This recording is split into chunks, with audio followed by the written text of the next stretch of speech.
पारुल, जो एक लेखिका थी, मेज पर झुकी हुई वह अपने नए लेख पर काम कर रही थी। एक लेख जिसमें वह अपने बचपन के चूल्हे की सूंधी खुशबू और उस आंच में पकी रोटियों की यादों को संजो रही थी।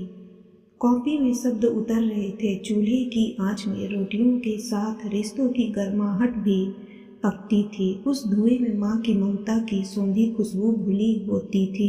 लिखते लिखते वह मुस्कुरा उठी। उसके सामने बचपन का वही आंगन, मिट्टी का चूल्हा, गोबर से लिपी दीवारें और माँ के हाथों की गर्म रोटियां तैर रही थी। हर शब्द उसके अंदर पुराने दिनों की सजीव तस्वीरें खींच लाता। वह सोच रही थी कि मीठी खुशबू थी उस धुएं में।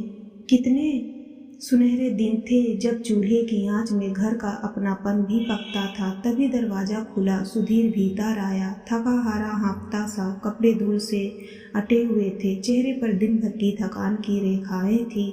आज भी सिलेंडर नहीं मिला। लगता है कुछ दिन और यही हाल रहेगा। उसने चूल्हा और लकड़ियों की गठरी कमरे में रखते हुए कहा, अब आगे इसी से काम चलाना पड़ेगा। यह सुनते ही पारुल की मुस्कान जैसे बुझ गई। उसने चूल्हे की ओर देखा, फिर अपनी कॉपी को देखा।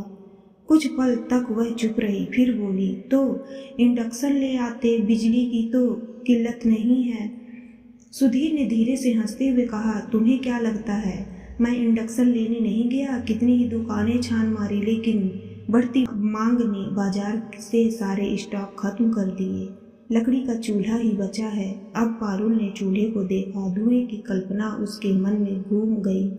फिर झुंझलाकर बोली, ये सब केवल लिखने में अच्छा लगता है सुधीर। असल में धुआं झेलना, आंखों में जलन, लकड़ियां सुलगाना, यह कोई सुख नहीं है। सुधीर चुपचाप उसे देखता रहा, फिर हल्की सी हंसी के साथ बोला, क्यों? तुम ही तो कहती हो कि एक लेखक जो जीता है वही लिखता है। अब तुम जो लिख रही हो वही जी भी लो। पारुल कुछ पल ठिठकी। कमरे में केवल उनके सांसों की हल्की खनक थी। वह महसूस कर रही थी कि उसके लेख में वह जो सौंधापन दर्शाती थी वह असल जीवन में बहुत अलग था। धीरे धीरे उसने अपनी कॉपी खोली, कमल उठाई और पन्ने के आखिरी कोने में लिखा, कहानियों और लेखों में चूल्हा हमेशा सेंधापन देता है, पर असल जिंदगी में वही चूल्हा सबसे पहले सच दिखाता है। महक केवल यादों में बची रहती है। धुआं और गर्माहट असल में हमें झकझोर देते हैं। पारुल ने कमल रख दी। इस बार उसका लेख पूरा हो चुका था और शायद उसका भ्रम भी।